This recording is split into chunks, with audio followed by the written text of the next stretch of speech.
Bob, we were going to give you a break at some point, and we were maybe going to go 18 seconds without talking Oilers. But Pete and I were texting about it the other week. We were like, at some point, Draisaitl's going to sign, and we're going to have some big Draisaitl extravaganza. Here we are. Here you are. Throughout last season, you never really had much of a worry that this was going to happen. He signs 8 years, $112 million.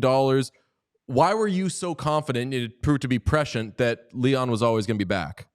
Because, DJ, I believe that Leon is dug in on the ice. He's proven that in the course of the playoffs the last 3 years, playing over, through the injuries that he's had and being as productive as he has.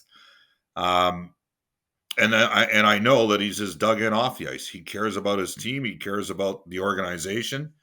And when your top guys are all in the way Connor and Leon are, there was a famous book a number of years ago written by a guy by the name of Peter Zosky. He used to host CBC Morningside, and he followed the Edmonton Oilers in their embryonic stages of development in the early 1980s. And he talked about Wayne Gretzky, and he used the term osmosis. Every day, the guys got to practice, that younger generation of players, Mark Messier, Glenn Anderson, Yari Curry, Paul Coffey, Kevin Lowe. Those guys got to practice on a daily basis with Wayne Gretzky.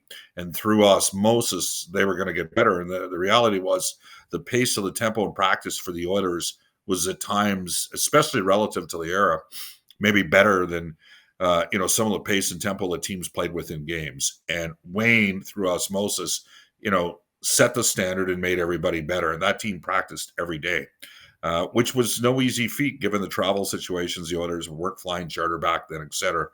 And I just relate that to today. You got, this two-headed offensive monster with Connor McDavid and Leon Draisaitl, and they will the rest of the team around them. Connor leads drills, Leon leads drills.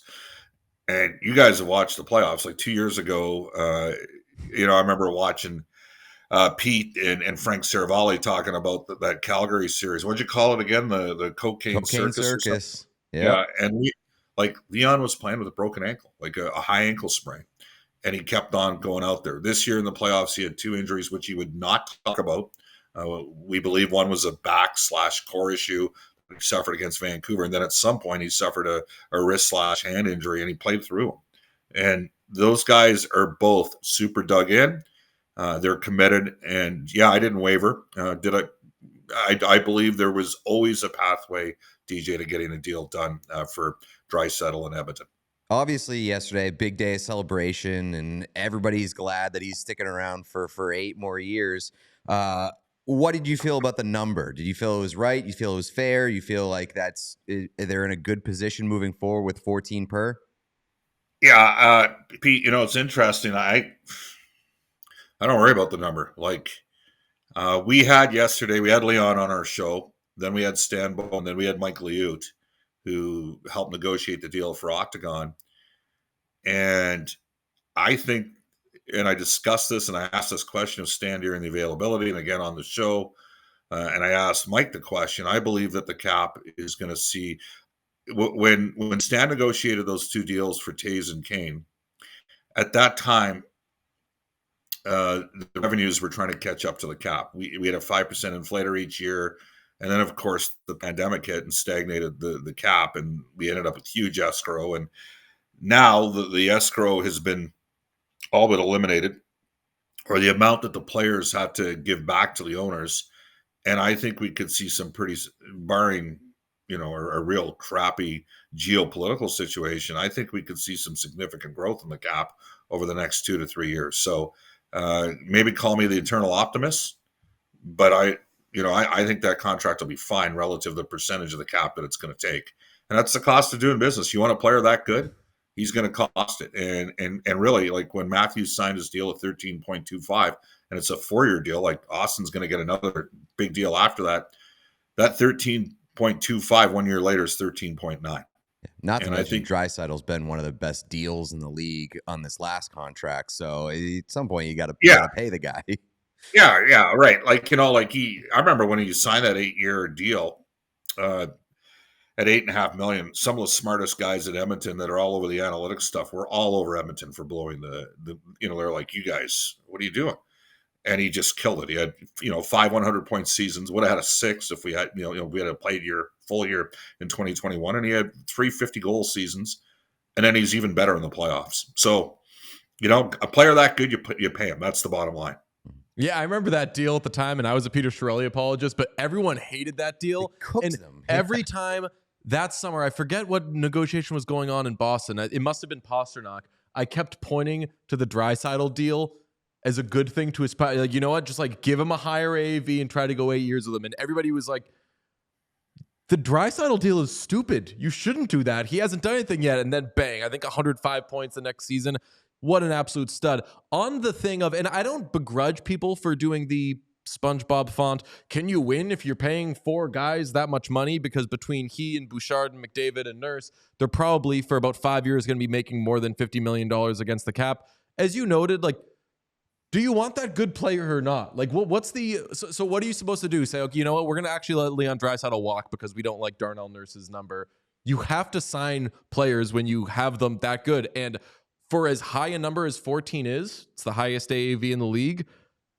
If he waited a year and went to free agency, I don't know who could have made the space for it, but he would have gotten more than 14 million. So I don't think that you can't win with that many guys making that much money thing really holds up. But what is true is Stan Bowman's job is a lot harder. And now Leon, he said he doesn't feel pressure. He feels responsibility. He and Connor do have responsibility now to win, because the way you supplement a high-paid top of your roster is to get guys to come for $3 million, $2 million when they could be making more elsewhere. Yeah, because you got a good team. But you know what, DJ, I'll take it. There's another factor in here. Edmonton has, had the privilege, the fans here of, and this predates you guys a little, and it's a compliment for me to say that to you. But the reality is the team of the 1980s was the most explosive, electrifying, entertaining team we've ever seen in NHL history. And their key pieces basically got sold off. Wayne Gretzky and Mark Messier were sold off. And then it became just a battle to survive in Edmonton in the 1990s, the back half of the 1990s. And then they couldn't do things like pay Bill Guerin and Doug Waite what they were worth. So they traded, Guerin to Boston, and Doug Waite ended up going to St. Louis, and those ended up being talent buydowns in the end because they had to do package deals and bet on young prospects that didn't have the ceiling of a Waite or Guerin. And I will tell you that when Daryl Cates was pursuing the Edmonton Oilers, and it would have been in January of 2008, I had Wayne Gretzky on our show, and Wayne was the coach at that time of the Phoenix Coyotes, and I caught him the day before a game, and I said, Wayne, there's concern here in oil country because the Edmonton Investors Group, who did an awesome job and helped keep the team in Edmonton, and Cal Nichols saved the team not once but twice, once with a season ticket push and then once put together an ownership group. The fans have more comfort in that than they do in an individual owner because, Peter Pocklington basically sold you to LA and Mark Messier was sold to the New York Rangers. And Wayne said, well, that's not going to happen if Daryl Cates gets the Oilers. He's going to retain his best players. And since then, in the old system, when Edmonton got Taylor Hall and Ryan Nugent-Hopkins in back-to-back years, the max term length coming out of an entry-level deal was 7 years. And that's what the extensions were for Taylor and Nuge. And then, Connor and Leon and Connor come aboard, and the max term length is 8 years. And the Oilers signed those guys each to 8-year extensions. Nurse, for all the criticism of the price point, 8-year extension. Nuge does a second 8-year extension, and now Draisaitl does a second 8-year extension. And for a market like Edmonton that's gone through, some of the fans still have, I don't like using the term PTSD, but they still have some emotional memory from when the top players were leaving a Canadian team like Edmonton.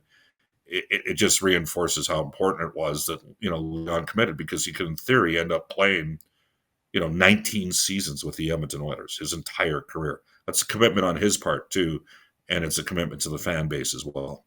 Yeah, I mean, I know Pete's going to ask about McDavid, but I'll just say I want to bring this up at some point. This is off the ice, the biggest moment for the franchise since 2015 winning the lottery, because you essentially get a top 5, 4-3-2 player who could go to UFA to say, Edmonton, this is where I want to be. And as long as I can be, which is an important part. Like, Yeah. and yeah, obviously this begs the question about Connor McDavid. He's next. They got to keep him. Where do you stand on like percentage wise, or how much this helps the McDavid case? And if they keep him, what the fuck is that number going to look like? Yeah, I'm not worried about the number. You pay him what he wants because he's that good, because he's the best player in the league. Yesterday, Frank Cervelli was on Oilers Now, and he last season, I think he stated it was better than a 95% chance the Oilers got both Draisaitl and McDavid extended. And yesterday he said he's increasing the McDavid extension to 100% chance. So, those are positive odds from Frank. I think it greatly increases the probability that Connor will sign another extension with Edmonton. I mean, come on, man. You guys know they've obviously talked about it. Let's not forget that Stan Bowman's boss is Jeff Jackson, and Jeff Jackson represented both Connor McDavid and Evan Bouchard. So, he's got a lot of history with the guys at Wasserman. Judd Moldaver's representing Connor, and I think Dave Gagne, Sam Gagne's dad, represents Bouchard. So take it for what it's worth, but they would have history in knowing how to negotiate with the respective agencies involved. Hey, thanks for watching the channel. We appreciate everybody who checks out our stuff, but 80% of our viewers are not actually subscribed to this page. So if you could smash that subscribe button, it would go a very long way for us. The more subscriptions we have, the more visibility we get from YouTube, which allows us to do more. So press that button. Thank you. Do you think that there's any chance that Leon Draisaitl signs an 8-year deal with the Edmonton Oilers, thinking that there's a chance that Connor McDavid isn't far behind? What do you think the answer is to that, Pete? I think it's probably no. Yeah. I mean, he was on Oilers Now and confided in you, Bob, that McDavid, and this is not a surprise at all, but every player has their circle when they go through these sorts of things. Yeah. And McDavid obviously was in his circle. So there's some, I don't know if bias is the right word, but there's a little inside information of like if Connor McDavid is part of the circle that's saying, I'm thinking Edmonton is the spot. I'm thinking you got a good thing here. You should stay here. Yeah. He'd be a real you-know-what if then the next summer McDavid was like, you know what? I'm going to take a beat. I'm going to think this over. I mean, I don't like sharing too much that happens because we're privileged to be in our role on the broadcasting games and being on the plane. And I actually couldn't even watch the NHL does a great job encapsulating, the respectives. They do like a series summary, and I couldn't watch the one with Florida for about 3 weeks. And then the Oilers through Oilers Plus put out a video in the aftermath of the loss against Florida in Game 7. And, Connor didn't go out it was Florida's moment on the ice. They'd won the Stanley Cup. I'm sure that's going to be a driver, and it's a realization how close they were. I mean, the roller coaster of what occurred last year, a 2-9-1 start, and then pulling off 8 and 16 game winning streaks and winning 24 out of 27 games. And then down in the series 2-1 and 3-2 to Vancouver, down 2-1 in Dallas, down 3-0 to Florida. The resiliency that those players showed and the belief that anything was possible, and they've got virtually the entire core group back, I think bodes well for an opportunity to I think they'll play minimum 6 playoff series in the next 2 years. And McDavid's, at his current, on his current salary for the next 2 years, even though he can be extended July 1st next year. So, guys, there's room for this team to improve, and it's going to be incumbent upon Stan Bowman and Jeff to build some supplemental pieces around that group and be relentless in trying to improve the roster as the season goes on. Yeah, we were texting yesterday after this went down, and I was like, damn, Bob, we're going to be seeing a lot of each other. You're going to be having a lot of 10-month work years. It's because they're going to make it. And Leon was on with you yesterday, and he was like, yeah, I know. Yeah, well, I mean, I came back you know what? I did 49 out of 50 weeks from September until the middle of August. And I looked at it when I was out on the West Coast for a couple of days, and I'm going to go from September the 2nd straight through until July the 4th. That's my expectation. Isn't Yeah, it it the is. best? Because Fucking the off best. season this after a is what little you bit. live. This is Yeah. what you live for, right? Like, It's the yeah. best. We've been doing this one a week thing. Sean, we haven't told you this, but Pete and I were hanging out over the weekend. We were like, let's just start going to 2 a week in the off season. Like this 1 a week hockey's not really sucks. happening thing. It's good for like 2 weeks. And that's for the fucking birds because we want to just do this shit. And it's so great talking to you. I did want to sneak in one last thing on Leon. I was telling these guys, one of my favorite parts of covering a team, which I don't do anymore, is when there's a press conference and the player is very respectful of the assembled media. And then maybe they'll do a one-on-one or two. And if you're lucky, you'll be one of the people with whom the player does it. And they relax a little bit. They're a little happier to be speaking to somebody they know. That's what happened when I listened to Leon with you yesterday. The respect that you two have for each other is amazing. You've always spoken so highly of him, not on camera. Like you really, really do like the guy a lot. And we've seen from whether it was when you were skating or whatever, this man who does not suffer fools really, really has a lot of respect for you. So can you just give us a second on the relationship that you two have? Because you obviously have spent a lot of time together now. Well, it started before he ever was an Oiler, right? Like he played for the Prince Albert Raiders. He was coached by Corey Clouston. I'm so old, I broadcast Corey Clouston's games at the U of A too. I used to, and at that time, I used to do the 3-on-3 skates with the Golden Bear players. After when they went into their Christmas break, when they stopped playing in early December, and at the end of the season when their season was over. And I remember Corey telling me, Bob, this guy's going to be way better than people think. And I'm like, well, I think he's going to be pretty good. So Prince Albert played Edmonton that year in the WHL playoffs. I probably talked to Leon 3 or 4 times. I talked to him after every game. I had made up my mind when the Oilers ended up after the lottery that year in 2014, the 3rd overall pick. I desperately wanted to see Draisaitl be an Oiler. Like he was just the right guy. And talked to him multiple times before the draft. We spoke a couple times. He had this is 6 degrees of separation stuff. So he was coached by Corey Clouston in Prince Albert, who I knew. Corey had previously coached the Ottawa Senators, as you guys know. And then the head scout for the Oilers was Stu McGregor, and that was my midget AA coach with the Southside Athletic Club. I knew what they were going to ask Leon. Maybe Leon got a bit of a pre-scout on the dinner, but he wanted to be an Oiler. At that time, Nugent Hopkins had been the number 1 pick in 2011, and he wanted to be part of that group of Nugent Hopkins. This predates Connor by a year. And I will tell you that you could make an argument even in that first year in 14-15 when he went back to junior and ended up in Kelowna and was the MVP of the Memorial Cup that year, that he was just starting to turn the corner when they sent him down halfway through the season. I wasn't pleased when they sent him down at the start of the 15-16 season. I had an animated discussion with Pete Chiarelli and Scott Housen, who at that time was sort of the number 2 with Craig McDavid, because Chiarelli had come in, and I just said, this guy's been no worse than our 2nd or 3rd best player. Well, he needs to start the year in the minors.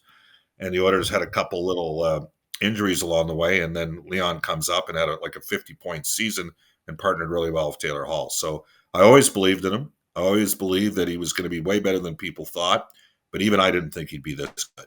Like seriously, like I thought he could be like a 27-goal, 80-point guy, which he got to in 16-17. But you know what? When people are committed and they have relentless drive and work ethic, they can achieve anything. And that's what he's got, is he's never stopped. The biggest part of his game that's underrated is his skating. Like he can be an explosive skater.